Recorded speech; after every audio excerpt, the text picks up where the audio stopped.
जय हिंद दोस्तों, आप सभी का आर ग्लोबल स्टडी पॉइंट में स्वागत है। ये क्लास आप सभी के लिए 22,010 वैकेंसी जो आने वाली है ये 10 अगस्त से पहले पहले आ जाएगी। इसके लिए आप सब तैयार हो जाइए और हम आप सब के लिए रोज़ 40 से 50 क्वेश्चन लेके आएंगे। आप सभी सपोर्ट कीजिए और हमें भी हिम्मत मिलेगा। तो चलिए क्वेश्चन नंबर 1 से स्टार्ट करते हैं। क्वेश्चन नंबर 1 कह रहा है कि सिंधु घाटी सभ्यता के किस स्थल से विशाल स्नानगार के साक्ष्य मिले हैं। सिंधु घाटी सभ्यता के किस स्थल से विशाल स्नानगार के साक्ष्य मिले हैं? हड़प्पा, मोहनजोदड़ो, लोथल या कालीबंगा। तो इसका आंसर हो जाएगा मोहनजोदड़ो। मोहनजोदड़ो से विशाल स्नानगार मिले हैं। और हड़प्पा से देखते क्या क्या मिले। R37 कब्रिस्तान हड़प्पा से मिला है। विदेशी कब्र भी हड़प्पा से मिला है। इक्का गाड़ी हड़प्पा से मिला है। स्त्री के गर्भ से निकलता हुआ पौधा भी हड़प्पा से ही मिला है। और हड़प्पा सभ्यता का खोज किसने की थी? तो दयाराम साहनी ने 1921 ईस्वी में हड़प्पा सभ्यता का खोज किया था। मोहनजोदड़ो का खोज किसने किया था? तो मोहनजोदड़ो का खोज राखलदास बनर्जी 1922 ईस्वी में मोहनजोदड़ो का खोज किया था। मोहनजोदड़ो को मृतकों का टीला भी कहा जाता है। मोहनजोदड़ो और हड़प्पा अभी वर्तमान में है कहाँ? तो पाकिस्तान में। लोथल एकमात्र बंदरगाह लोथल है। लोथल कहाँ है? लोथल गुजरात में। कालीबंगा राजस्थान में है। जूते हुए खेत कालीबंगा, हल ये सब कालीबंगा से प्राप्त हुए हैं। इसका आंसर बी हो जाएगा। क्वेश्चन नंबर दो कह रहा है कि 1916 के प्रसिद्ध लखनऊ समझौते की अध्यक्षता किसने की थी? यानी लखनऊ अधिवेशन का अध्यक्षता किसने किया था? तो लखनऊ अधिवेशन का अध्यक्षता अंबिका चरण मजूमदार या बाल गंगाधर तिलक या एनी बेसेंट या मदन मोहन मालवीय। तो लखनऊ अधिवेशन की अध्यक्षता 1916 में अंबिका चरण मजूमदार क्या था। इसी अधिवेशन में चंपारण के एक किसान राजकुमार शुक्ल ने गांधी जी को आकर चंपारण में 3 कठिया मजदूर यानी नील की खेती के लिए कहा था, जिसमें 1917 का आज चंपारण सत्याग्रह हुआ। एनी बेसेंट जो कि कांग्रेस की प्रथम महिला अध्यक्ष एनी बेसेंट 1917 में एनी बेसेंट किया था। और कांग्रेस की प्रथम भारतीय महिला अध्यक्ष कौन थे? तो प्रथम भारतीय महिला अध्यक्ष सरोजनी नायडू। तो इसका आंसर क्या हो जाएगा? Answer A.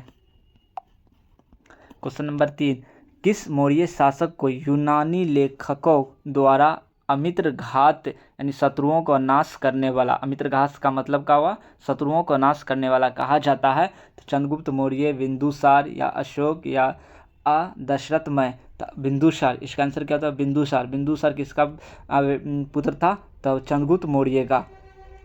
मौर्य वंश के संस्थापक चंद्रगुप्त मौर्य को कहा जाता है। धम्म नीति किसने अपनाया था? तो धम्म नीति अशोक ने अपनाया था। तो इसका आंसर क्या हो जाएगा? Answer B. क्वेश्चन नंबर 4, प्रसिद्ध गुप्तकालीन कवि हरिसेन किस राजा के दरबारी कवि थे? हरिसेन किस राजा के दरबारी कवि थे? तो चंद्रगुप्त मौर्य के, समुद्रगुप्त, चंद्रगुप्त द्वितीय या अशकन गुप्त। तो हरिसेन किसके कवि थे? तो समुद्रगुप्त गुप्त वंश से संबंधित थे। और समुद्रगुप्त को कविराज भी कहा जाता है। तो इसका आंसर क्या हो जाएगा? Answer B. चंद्रगुप्त प्रथम को मगधिराज भी कहा जाता है। चंद्रगुप्त द्वितीय विक्रमादित्य कहा जाता है। अस्कंदगुप्त के समय हुनों का आक्रमण हुआ था। अस्कंदगुप्त के समय 458 ईस्वी में हुनों का आक्रमण हुआ था। तो इसका आंसर क्या हो जाएगा? Answer B. क्वेश्चन नंबर 5, वर्ष 1905 में सर्वेंट्स ऑफ इंडियन सोसाइटी की स्थापना किसने की थी? सर्वेंट्स ऑफ इंडियन सोसाइटी की स्थापना किसने किया था? लाला लाजपत राय या बिपिन चंद्र पाल, गोपाल कृष्ण या बाल गंगाधर तिलक। तो गोपाल कृष्ण गोखले ने 1905 में सर्वेंट्स ऑफ इंडियन सोसाइटी की स्थापना की। और गोपाल कृष्ण गोखले महात्मा गांधी के राजनीतिक गुरु थे। होम रूल लीग की स्थापना बाल गंगाधर तिलक और एनी बेसेंट ने किया था। बाल गंगाधर तिलक ने 1916 में होम रूल लीग की स्थापना कर्नाटक में किया था और एनी बेसेंट ने होम रूल लीग की स्थापना मद्रास में 1917 में किया। इसका आंसर क्या हो जाएगा? Answer C. Question number 6, Delhi सल्तनत के किस सुल्तान ने सजदा और पौवेश प्रथा की शुरुआत की? सजदा और पौवेश दिल्ली सल्तनत। अच्छा, दिल्ली सल्तनत की स्थापना किसने किया था? तो दिल्ली सल्तनत की स्थापना कुतुबुद्दीन ऐबक ने किया था। दिल्ली सल्तनत का वास्तविक संस्थापक इल्तुतमिश को कहा जाता है। इसका आंसर हो जाएगा आंसर गयासुद्दीन बलबन ने सिजदा और पौवेश शुरू किया था। उलूग खां की उपाधि बलबन को ही मिला था। मोहम्मद बिन तुगलक यानी एमबीटी इस दिल्ली सल्तनत का सबसे पढ़ा लिखा शासक था। तो इसका आंसर क्या हो जाएगा? Answer B, Balban.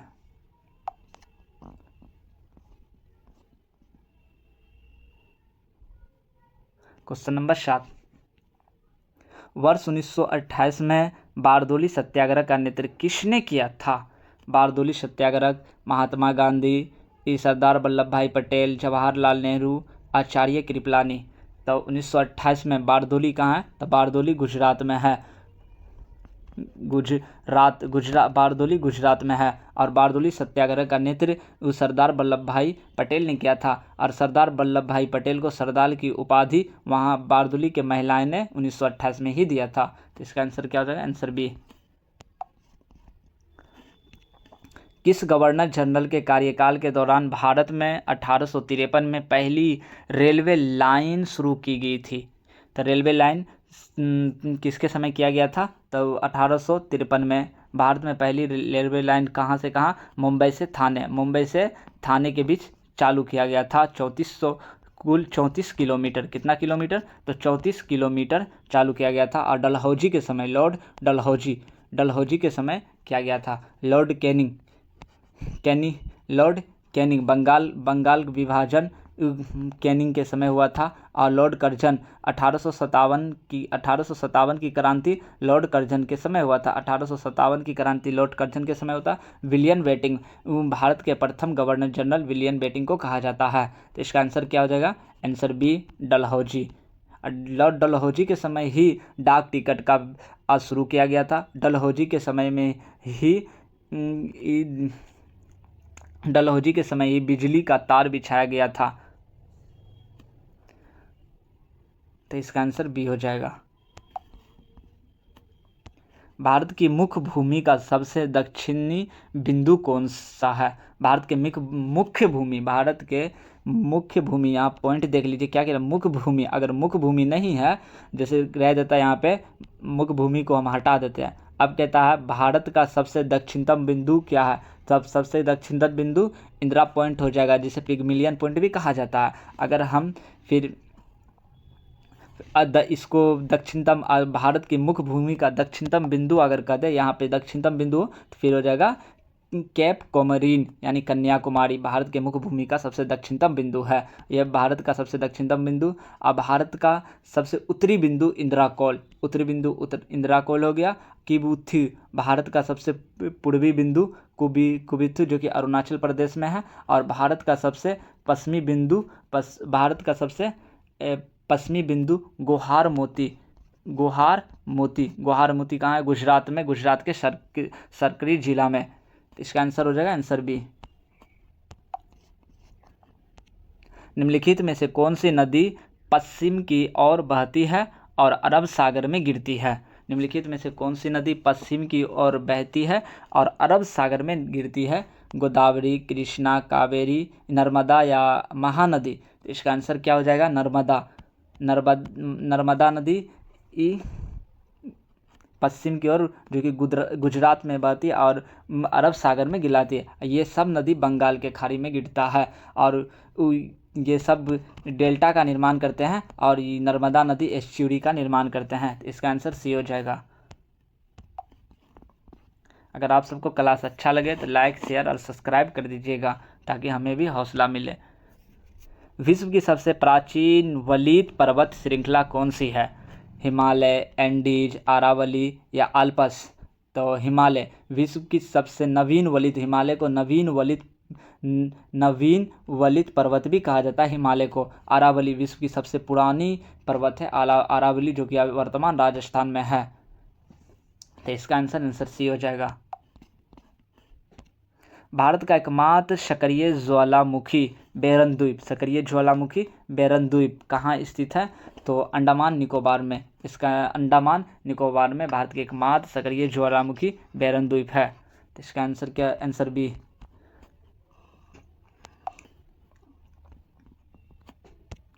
भारत के किस राज्य की तटरेखा सबसे लंबी है? भारत के किस राज्य की तटरेखा सबसे लंबी है? तो गुजरात। सबसे लंबी तटरेखा वाला राज्य गुजरात, उसके बाद हो जाएगा तमिलनाडु। तो इसका आंसर सी है। और सबसे कम तटरेखा वाला राज्य कौन सा है? सबसे कम हो जाएगा गोवा। सबसे कम तटरेखा वाला गोवा हो जाएगा। आंसर सी। सुंदरवन डेल्टा निम्नलिखित में से किस नदी द्वारा निर्मित होता है? सुंदरवन डेल्टा गंगा, ब्रह्मपुत्र या गंगा सिंधु, झेलम, गोदावरी, कृष्णा। तो गंगा और ब्रह्मपुत्र, इसका आंसर हो जाएगा गंगा और ब्रह्मपुत्र, जो कि सुंदरवन का डेल्टा बनता है। सुंदरवन का डेल्टा में एक पेड़ पाया जाता है जिसे सुंदरी पेड़ वृक्ष मिलता है। तो इसका आंसर ए हो जाएगा। क्वेश्चन नंबर 15, भारत में केवलादेव राष्ट्रीय उद्यान किस राज्य में स्थित है? केवलादेव राष्ट्रीय उद्यान मध्य प्रदेश, गुजरात, राजस्थान या उत्तर प्रदेश। केवलादेव राष्ट्रीय उद्यान, भारत का केवलादेव राष्ट्रीय उद्यान जो कि आपको राजस्थान में हो जाएगा। केवलादेव राष्ट्रीय उद्यान क्या है? राजस्थान। मध्य प्रदेश कान्हा राष्ट्रीय उद्यान मध्य प्रदेश में। गुजरात गिर राष्ट्रीय उद्यान कहाँ है? गुजरात में।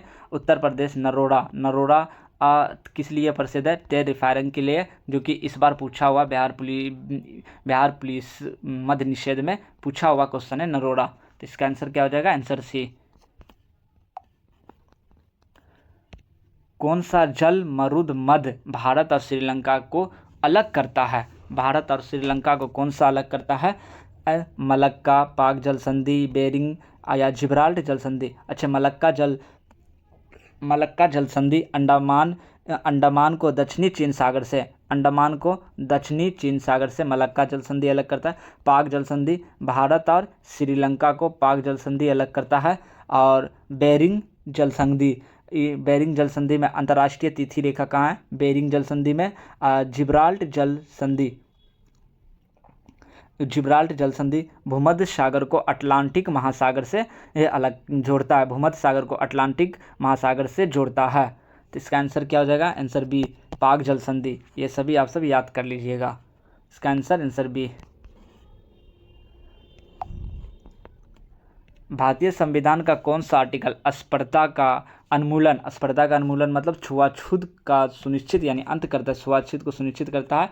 तो आर्टिकल 14, आर्टिकल 15, आर्टिकल 17 या आर्टिकल 19? तो आर्टिकल 14 क्या कहता है? तो कानून के समक्ष समानता। आर्टिकल 14। आर्टिकल 15 सार्वजनिक स्तर पर समानता यानी धर्म, जाति, मूल वंश पर कोई भेदभाव नहीं। आर्टिकल 17 अस्पृश्यता का अंत। आर्टिकल 17। आर्टिकल 19 बोलने की स्वतंत्रता यानी वाक स्वतंत्रता। आर्टिकल 19। इसका आंसर सी हो जाएगा, आर्टिकल 17। क्वेश्चन नंबर 18, भारत के राष्ट्रपति को पद की शपथ कौन दिलाता है? भारत के राष्ट्रपति को पद का शपथ भारत के उपराष्ट्रपति या भारत के मुख्य न्यायाधीश, लोकसभा अध्यक्ष या प्रधानमंत्री। तो भारत के राष्ट्रपति को पद का शपथ भारत के मुख्य न्यायाधीश दिलाते हैं। तो इसका आंसर क्या हो जाएगा? Answer B. वर्तमान में भारत के मुख्य न्यायाधीश कौन है? इसका आंसर जो कि एक महिला है।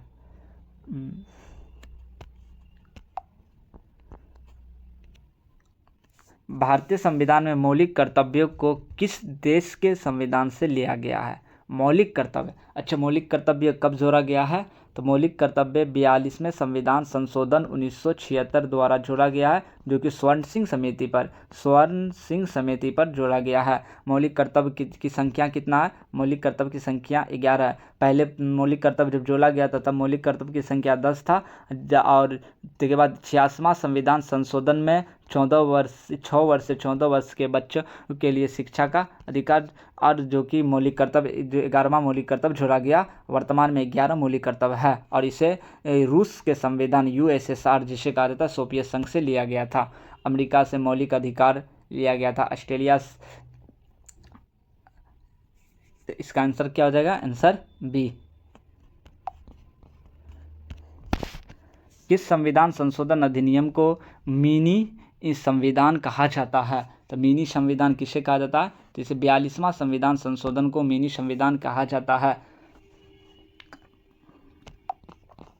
क्वेश्चन नंबर 21, राज्यसभा का पदेन अध्यक्ष कौन होता है? राज्यसभा का पदेन अध्यक्ष कौन होता है? तो राज्यसभा का पदेन अध्यक्ष राज्यसभा के उपराष्ट्रपति, राज्यसभा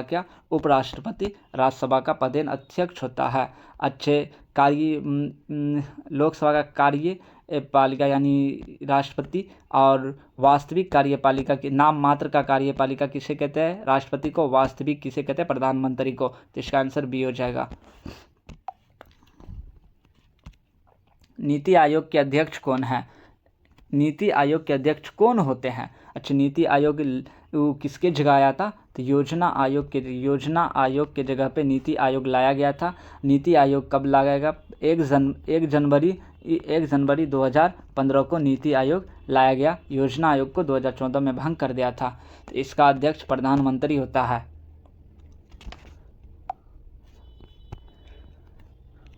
संविधान सभा ने भारत के राष्ट्रीय ध्वज को कब अपनाया था? संविधान सभा भारत के राष्ट्रीय ध्वज को कब अपनाया था? तो राष्ट्रीय ध्वज को 22 जुलाई 1947 को अपनाया गया था। राष्ट्रीय ध्वज को 22 जुलाई 1947 में अपनाया।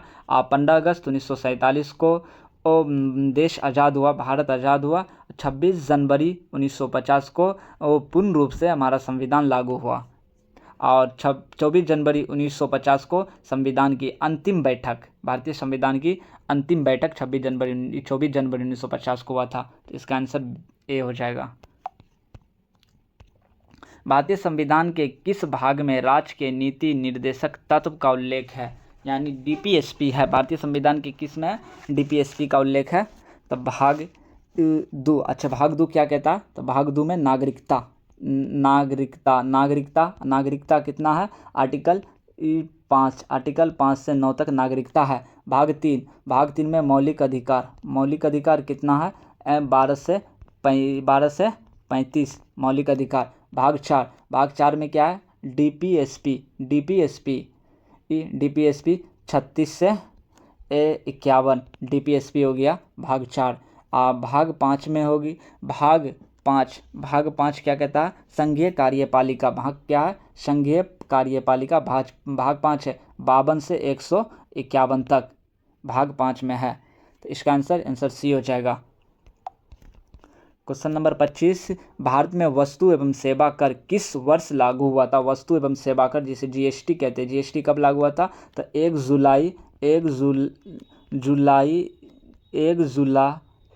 जुलाई 2017 को GST लागू हुआ था। GST लागू करने वाला भारत का पहला राज्य क्या है? तो असम। विश्व में GST सबसे पहले कहाँ लागू हुआ था? तो फ्रांस में 1954 में GST सर्वप्रथम विश्व में लागू हुआ था, फ्रांस में। तो इसका आंसर क्या हो जाएगा? आंसर सी 2017।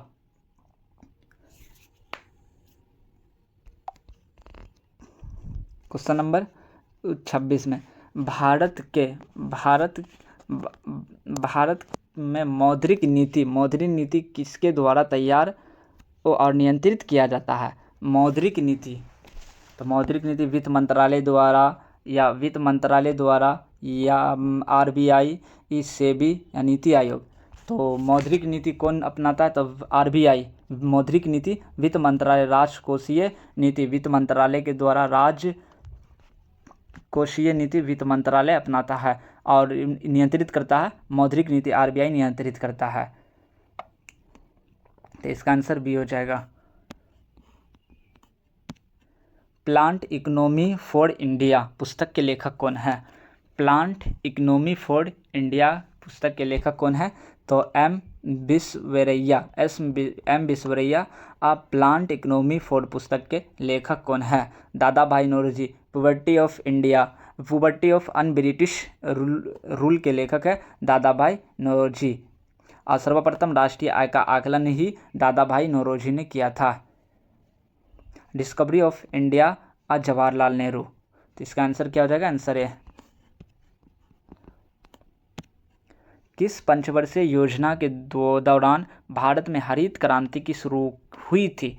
किस पंचवर्षीय? अच्छा, पंचवर्षीय योजना की शुरुआत कब हुआ था? तो पंचवर्षीय योजना का शुरुआत 1951 में हुआ था। पहला पंचवर्षीय योजना 1951 से 1956 तक चला था। तो फर्स्ट पंचवर्षीय योजना जो कि सबसे ज़्यादा किस पर किया था? तो किस पर भार था? कृषि पर। पहला पंचवर्षीय योजना में कृषि पर भार था। दूसरी पंचवर्षीय योजना में औद्योगिक पर ज़्यादा बल दिया था। और तृतीय पंचवर्षीय योजना हरित क्रांति तृतीय पंचवर्षीय योजना के दौरान शुरू हुआ था। तो इसका आंसर सी हो जाएगा। गरीबी उन्मूलन कौन सा पंचवर्षीय योजना में दिया गया था? तो पांचवी पंचवर्षीय योजना में गरीबी उन्मूलन दिया गया था। तो इसका आंसर क्या हो जाएगा? आंसर सी। मानव शरीर में पिट्यूटरी ग्रंथि कहाँ स्थित है? पिट्यूटरी ग्रंथि को मास्टर ग्रंथि भी कहा जाता है। सभी ग्रंथि का मास्टर है और सभी ग्रंथि को नियंत्रित करता है पिट्यूटरी ग्रंथि। या मस्तिष्क के आधार यानी मस्तिष्क के पीछे और पाई जाती है। इसका आंसर बी हो जाएगा। निम्नलिखित में से कौन सा अम्ल खट्टे दूध या दही में पाया जाता है? तो दूध में या दही में कौन से अम्ल पाया जाता है? लैक्टिक अम्ल दूध में पाया जाता है। टार्टरिक अम्ल इमली और अंगूर में कौन सा अम्ल पाया जाता है? टार्टरिक अम्ल इमली और अंगूर में पाया जाता है टार्टरिक अम्ल। और लैक्टिक अम्ल दूध में पाया जाता है। एसिटिक अम्ल सिरका एसिटिक अम्ल सिरका। और साइट्रिक अम्ल जैसे कि साइट्रिक अम्ल हो गया संतरा में, नींबू में साइट्रिक अम्ल पाया जाता है। तो इसका आंसर सी हो जाएगा। वाहनों के पीछे का ट्रैफिक दिखने के लिए किस प्रकार के दर्पण का प्रयोग किया जाता है? समतल दर्पण, अवतल दर्पण, उत्तल दर्पण या बेलनाकार दर्पण? तो इसका आंसर हो जाएगा उत्तल दर्पण। वाहनों के पीछे देखने के लिए उत्तल दर्पण का प्रयोग किया जाता है। अवतल दर्पण का प्रयोग जैसे सौर कुकर में किस दर्पण का प्रयोग किया जाता है? तो अवतल दर्पण का प्रयोग किया जाता है सौर कुकर में। और अवतल दर्पण का प्रयोग दाढ़ी बनाने में भी अवतल दर्पण का प्रयोग किया जाता है। तो इसका आंसर सी हो जाएगा। लार निम्नलिखित में से किसके पाचन में सहायता करती है? लार किसके पाचन में सहायता करता है? तो स्टार्च के पाचन में सहायता करता है। Answer B. ध्वनि की तीव्रता को मापने की इकाई क्या है? ध्वनि की तीव्रता को मापने की इकाई क्या है? तो अच्छा, हट्टज आवृत्ति हट्टज में मापा जाता है। डेसिबल ध्वनि डेसिबल में मापी जाती है। तो इसका आंसर ए हो जाएगा। वाट शक्ति पावर का एसआई मात्रक वाट। पास्कल दाब का प्रेशर का एसआई मात्रक पास्कल यानी दाब। तो इसका आंसर क्या हो जाएगा? Answer B. शुष्क बर्फ निम्नलिखित में से किसका ठोस रूप है? शुष्क बर्फ किसका ठोस रूप है? नाइट्रोजन का, कार्बन डाइऑक्साइड का, ऑक्सीजन का, सल्फर डाइऑक्साइड का? तो शुष्क बर्फ कार्बन डाइऑक्साइड का एक रूप है। Answer B. किस वैज्ञानिक ने पेनिसिलिन नामक पहले एंटीबायोटिक की खोज की थी? पेनिसिलिन का खोज किसने किया था? तो अलेक्जेंडर फ्लेमिंग ने पेनिसिलिन का खोज किया था। अच्छा, रेबीज के टीका का खोज किसने किया था?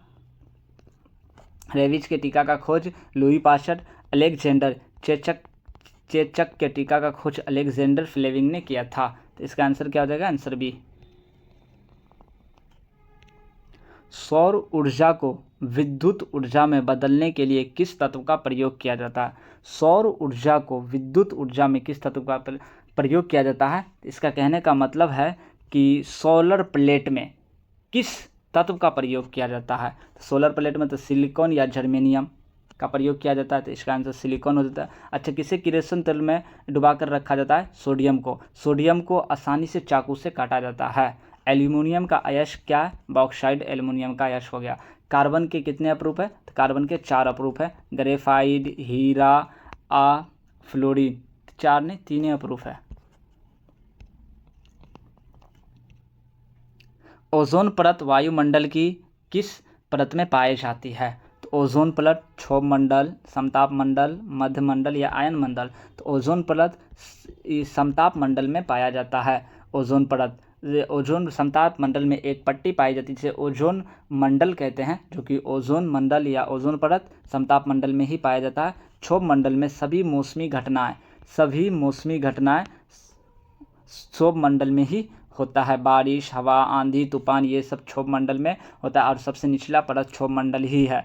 और आयन मंडल में रेडियो तरंग आयन मंडल में पाया जाता है और समताप मंडल में ही जहाज, वायुयान समताप मंडल में ही उड़ता है।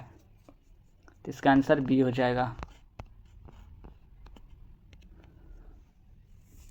कथकली किस राज्य का प्रसिद्ध शास्त्रीय नृत्य है?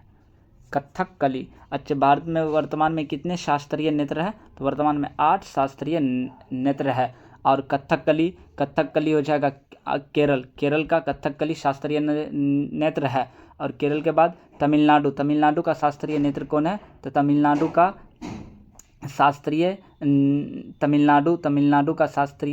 नृत्य भरतनाट्यम तमिलनाडु का है। तमिलनाडु का भरतनाट्यम तमिलनाडु का हो गया। आंध्र प्रदेश का कुचिपुड़ी, आंध्र प्रदेश। कर्नाटक यक्षगान वो शास्त्रीय नृत्य नहीं है, लेकिन ये कर्नाटक का एक नृत्य है यक्षगान। तो इसका आंसर क्या हो जाएगा? Answer B.